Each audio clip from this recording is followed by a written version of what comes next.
Has recently introduced a two-part legislative package designed to protect the U.S.'s economic recovery and help reduce the national debt. And he's joining us now to talk a little bit about that. But first, you're probably happy that you're not a senator this morning and on the Senate floor.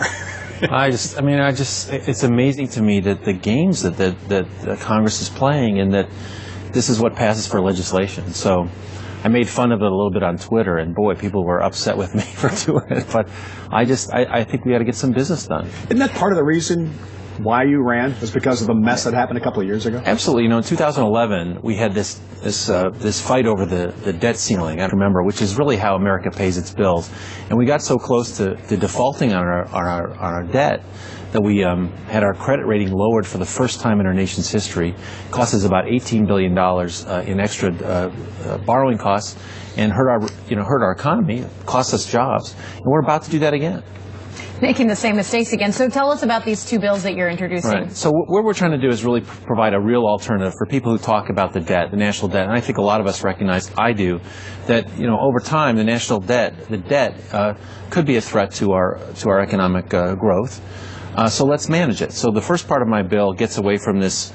The first bill would say, listen, when debt's going down, we don't mess with the debt ceiling, it automatically adjusts.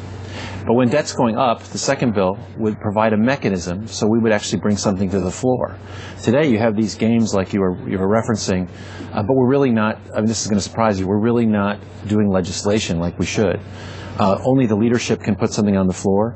My bill would say, look, if the president and the leadership can't solve the problem, any individual Congress member with only 50 other colleagues can bring something to the floor that actually deals with the debt and manages it over time, which is really the goal. And we're talking about two different deadlines here, too. I'm not sure everybody understands that, two right? Things, right. Well, right now we're dealing with the continuing resolution, and I had hoped last week before we came back to our districts, which I love being here, and I hate the thought of going back so soon, but that we would pass a continuing resolution which would basically fund the government at current levels until December 15th. It would be nice if during that period we would do a budget and do a compromise between the Senate and House budgets. That would be a time well spent.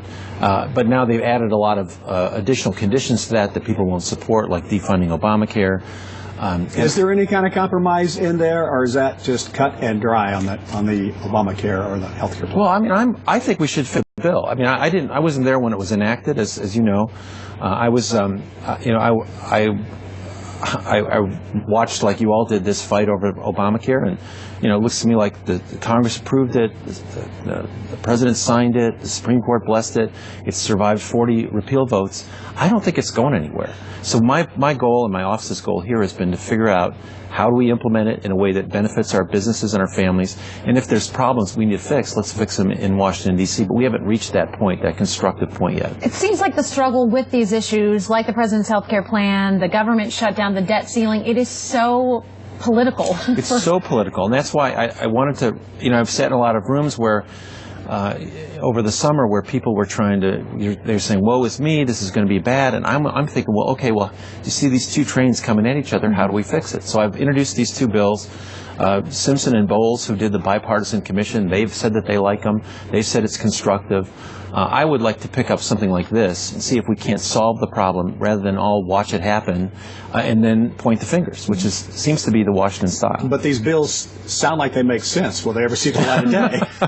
They do make sense, and I think a lot of people, and particularly the freshmen, again, we know that long-term debt poses a risk for the country, and I've heard a lot of people talk about it, but it really seems that what they really want to do is do these 30-second ads on TV and score political points. I'm really not interested in that. That's not why I fly across the country and leave San Diego to go to Washington, D.C. I would like to get something done.